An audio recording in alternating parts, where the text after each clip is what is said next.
Peu d'épisodes dans l'histoire des croisades sont aussi tragiques que la découverte par Guillaume de Tyr que son élève, le prince Baudouin, futur roi de Jérusalem, souffrait de la lèpre.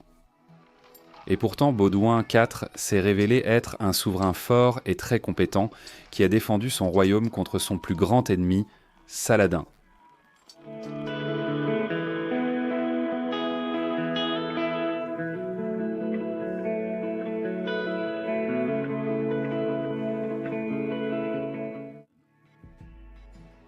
En 1170, Amaury, roi de Jérusalem, choisit Guillaume, le futur archevêque de Tyr, pour être le précepteur de son fils et héritier, le prince Baudouin. Dans sa chronique, Guillaume écrit « L'enfant, alors âgé d'environ 9 ans, m'a donc été confié afin d'être instruit et éduqué dans les études libérales.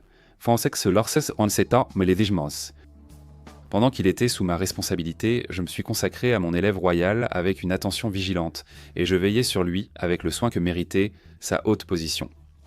Un jour, il jouait avec ses compagnons de rang noble lorsqu'ils commencèrent, comme le font souvent les garçons espiègles, à se pincer les bras et les mains avec leurs ongles. Les autres garçons manifestèrent leur douleur par des cris, mais Baudouin, bien que ses camarades ne l'épargnassent pas, endurait cela avec trop de patience, comme s'il ne ressentait rien. Au début, je pensais que cela venait de sa capacité d'endurance et non de son manque de sensibilité. Mais lorsque je l'ai appelé, j'ai découvert que son bras droit et sa main étaient partiellement engourdis. Le père du garçon a été informé de son état et des médecins ont été consultés. Il est impossible de retenir ses larmes en parlant de ce grand malheur. Guillaume nous dit que, malgré la maladie de Baudouin, il montrait des qualités incroyables en tant que jeune prince. Il était d'une grande intelligence et déjà un excellent cavalier. Il aimait l'histoire, avait une personnalité plutôt réservée, mais s'intéressait beaucoup à l'organisation et à la gouvernance du royaume. Baudouin n'avait pas encore 13 ans lorsque son père, le roi Amaury, un souverain sage et compétent, mourut en 1174. Les nobles et le clergé de la haute cour se réunirent et le 15 juillet 1174, 75 ans jour pour jour après que la première croisade eut pris Jérusalem, Baudouin IV fut couronné roi de Jérusalem dans l'église du Saint-Sépulcre. En raison de son jeune âge, Baudouin aurait d'abord un régent. Ce rôle revint à Raymond, III comte de Tripoli. Raymond et les principaux seigneurs savaient que Baudouin, lépreux, ne se marierait jamais et n'aurait pas d'héritier.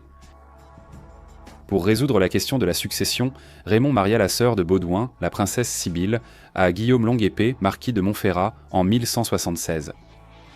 En tant que cousin à la fois de l'empereur du Saint-Empire romain germanique et du roi de France, Longue-Épée était un choix politiquement excellent comme futur époux de Sibylle. L'alliance matrimoniale arrangée par Raymond était aussi solide que le mariage de Baudouin, d'eux qui avaient uni sa fille Mélisande au comte Foulques d'Anjou. Cependant, en moins d'un an, Guillaume Longue-Épée tomba malade et mourut, laissant Sibylle, âgée de 10 ou 7 ans, enceinte de son enfant. Cela ne fit qu'aggraver le problème, car la mort de Longue-Épée anéantit l'espoir qu'il puisse devenir le chef fort dont le royaume avait besoin lorsque Baudouin le lépreux viendrait à mourir. La grossesse de Sibylle signifiait que son prochain mari devrait accepter que ses propres enfants auraient peu de chances d'hériter du royaume, et peu des grands nobles de la chrétienté seraient tant désireux d'accepter un tel arrangement. Au milieu de toutes ces incertitudes dynastiques, des factions se formèrent au sein de la cour de Jérusalem. Une faction était menée par le comte Raymond de Tripoli. Une autre faction se formait autour de la mère de Baudouin et de Renaud de Châtillon, le puissant seigneur du territoire frontalier oriental, le plus important du royaume, la Transjordanie. Cependant, lorsque la régence de Raymond prit fin en 1176, le jour du 15e anniversaire de Baudouin, le jeune roi commença à prouver qu'il était tout à fait capable de se débrouiller seul. Le premier grand défi de Baudouin IV viendrait de l'Est. Saladin, sultan d'Égypte et de Damas, fut le plus redoutable ennemi du royaume de Jérusalem. À la fin de l'été 1176, Saladin était une figure extrêmement puissante dans le monde sarrasin. Il venait tout juste de vaincre l'un de ses rivaux, Saïf ad-Din, lorsqu'il se rendit compte qu'une grande force croisée, dirigée par le comte Philippe de Flandre, récemment arrivé, attaquait Harim, dans le nord de la Syrie, près d'Antioche. Saladin saisit cette occasion pour attaquer le royaume de Jérusalem au sud. C'était l'automne de l'an 1177, et Saladin, à la tête d'une armée immense comptant des dizaines de milliers d'hommes, apparut soudainement devant la ville croisée d'Ascalon. Le roi Baudouin IV rassembla aussitôt tous les soldats qu'il put nous trouver. De nombreux chevaliers du royaume étaient de partis dans le nord pour rallier Philippe de Flandre. En si grande infériorité numérique, Baudouin se replia d'abord derrière les murs d'Ascalon, laissant l'immense armée de Saladin libre de ravager et piller le royaume, presque jusqu'aux portes mêmes de Jérusalem. Cela devait être une scène terrifiante, alors que les hommes de Saladin incendiaient les villages et que les paysans fuyaient en panique devant les troupes maraudeuses du sultan. Les habitants de Jérusalem, réfugiés dans la tour de David, craignaient que Saladin ne s'empare de leur ville. Comme l'armée de Baudouin était si petite, Saladin ne s'inquiétait pas d'une contre-attaque. Le sultan se sentait à l'aise de laisser ses troupes se disperser à travers la campagne. Mais Baudouin était déterminé à répondre à l'attaque de Saladin avec force. Le jeune roi lépreux sortit d'Ascalon et se prépara à riposter. L'armée de Baudouin était petite mais composée de combattants très compétents. Elle comprenait une force de Templiers sous le commandement de leur grand maître, Odon de Saint-Amand. Balian d'Ibelin et ses chevaliers étaient également présents, ainsi que Renaud de Châtillon et ses hommes de Transjordanie. Le 25 novembre, Baudouin rattrapa l'armée de Saladin au pied du mont Cassar. Guillaume de Tyr relate le combat qui suivit. Les rangs des combattants des deux côtés s'approchèrent quand même progressivement les uns des autres, et une bataille s'ensuivit, d'abord indécise, mais les forces étaient très inégales. Les chrétiens, cependant, fortifiés par la grâce qui leur était accordée d'en haut, commencèrent bientôt à avancer, avec une audace toujours croissante. Les lignes de Saladin furent brisées, et après un massacre, durent en fuir. Les charges de cavalerie des croisés furent tant dévastatrices pour les troupes de Saladin. Les Templiers jouèrent un rôle particulièrement important à cet égard, en brisant les lignes de Saladin et en envoyant ses hommes fuir dans le désordre. La cavalerie de Baudouin poursuivit l'ennemi en déroute jusqu'à un marais voisin. Selon le chroniqueur Ibn al-Athir, un groupe de chevaliers croisés s'est approché si près de Saladin que sa propre garde de Mamelouks a dû les repousser.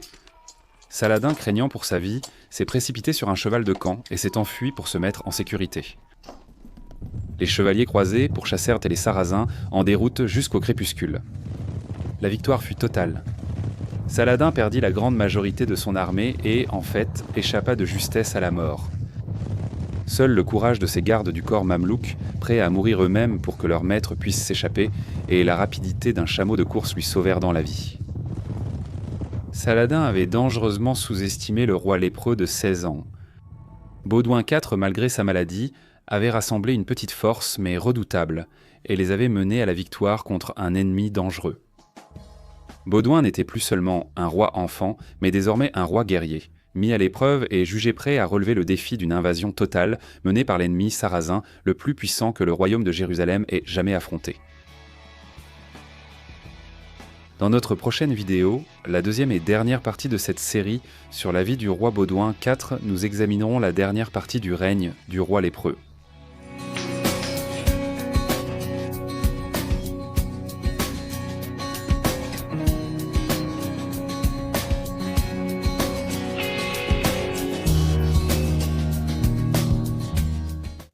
Saladin avait subi une défaite écrasante à la bataille de Montgisard, mais le roi Baudouin savait que le sultan d'Égypte représentait toujours une grande menace pour le royaume de Jérusalem.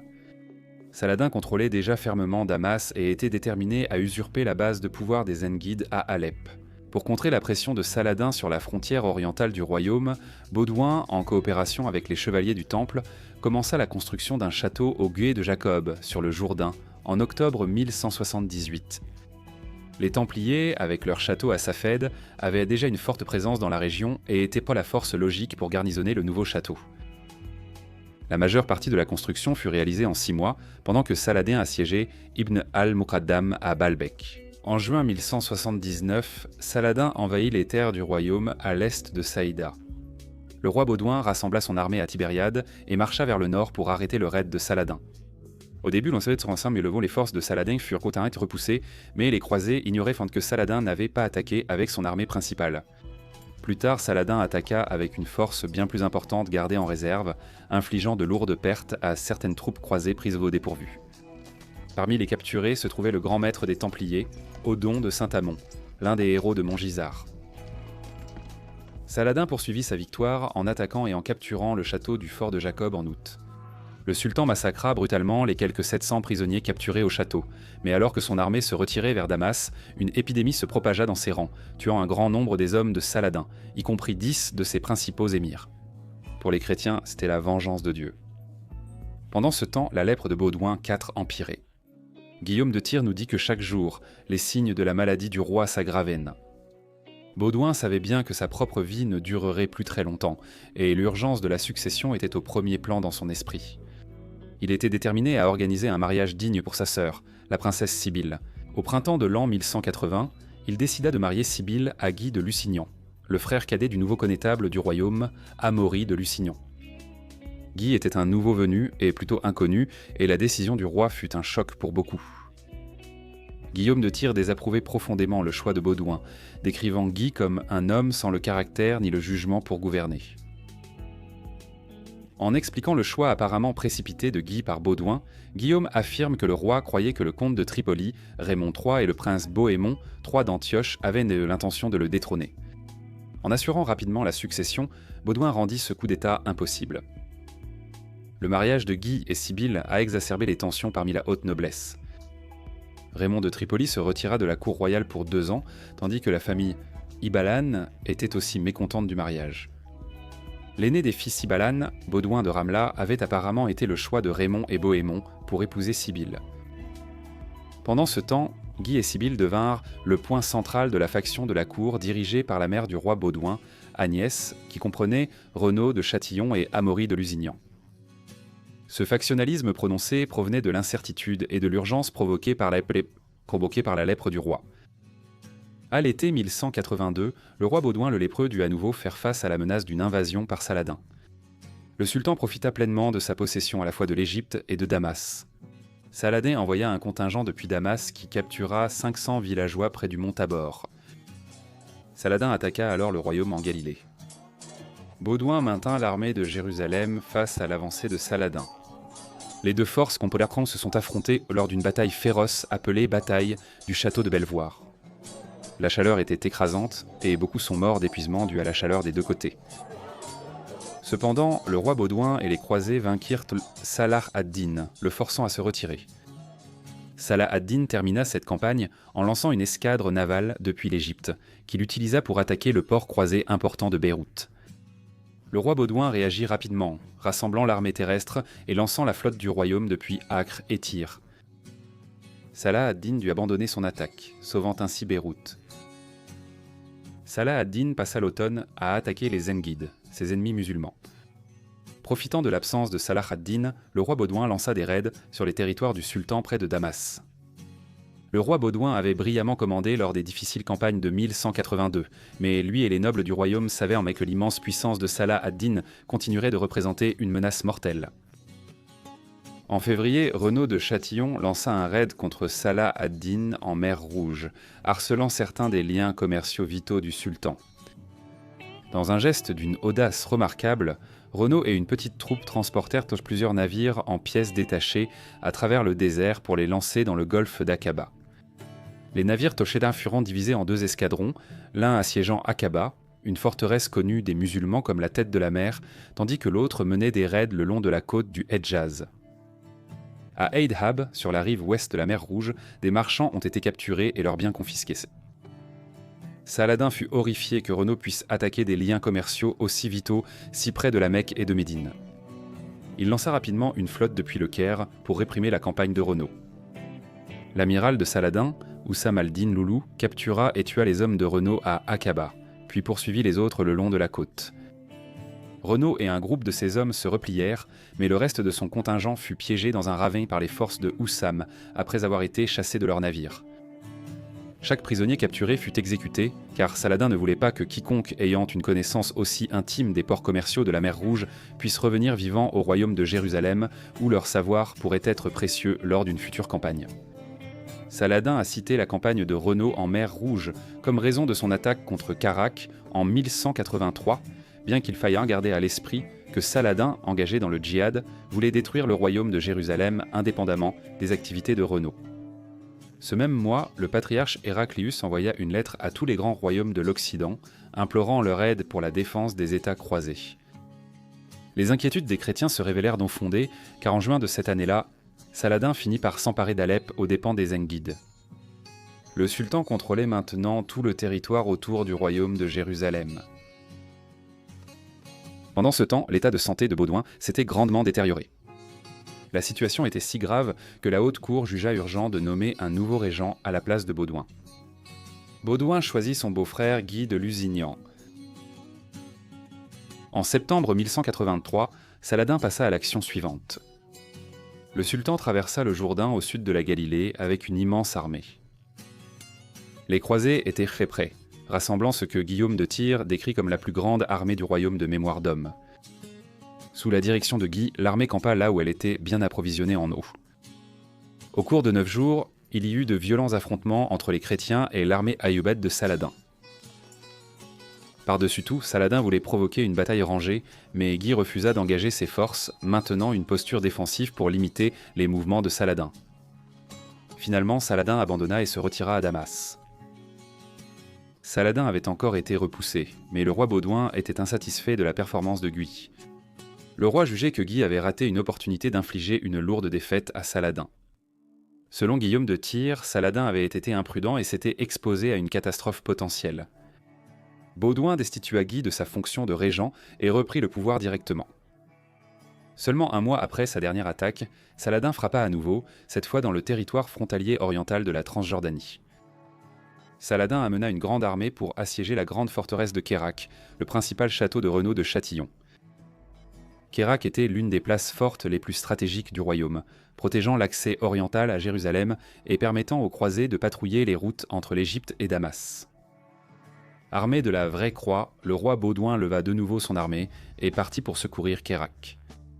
Jour et nuit, les trébuchets de Saladin pilonnaient Kérak, mais le château était bien fortifié et préparé pour une longue résistance. Une fois que Saladin sut que l'armée de Jérusalem était en route, il leva le siège et se retira dans les premiers jours de décembre 1183. La dernière campagne à Kérak avait été extrêmement brutale pour le roi Baudouin. À ce stade, sa lèpre était si invalidante qu'à un moment donné, il dut confier le commandement au comte Raymond de Tripoli. Au début de l'an 1185, l'état du roi Baudouin était devenu critique. Il était évident pour tous que leur roi, qui avait tant souffert, ne s'en remettrait pas. Baudouin réunit les barons du royaume pour leur demander de reconnaître le comte Raymond comme régent jusqu'à ce que son neveu Baudouin V, fils de Sibylle, soit en âge de régner. En cas de décès prématuré de l'enfant Baudouin, les rois de France et d'Angleterre, ainsi que l'empereur du Saint-Empire romain germanique, devaient en décider de sa succession. Par-dessus tout, Baudouin IV voulait s'assurer que sa sœur Sibylle et son mari Guy ne prendraient pas le trône après sa mort, car à ce stade, le roi était convaincu de leur incapacité à régner. Enfin, le 16 mars 1185, Baudouin IV mourut à Jérusalem, pleuré dans tout son royaume.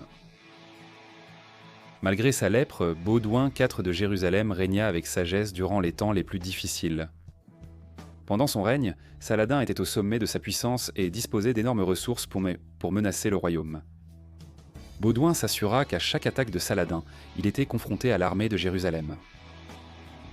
Pendant le règne de Baudouin, le royaume était en sécurité et les tentatives de conquête de Saladin furent déjouées. Pour un homme mourant de la lèpre, dirigeant un État manquant d'hommes et de fonds, confronté à une puissance hostile et bien plus grande déterminée à la conquête, Baudouin IV doit vraiment être admiré.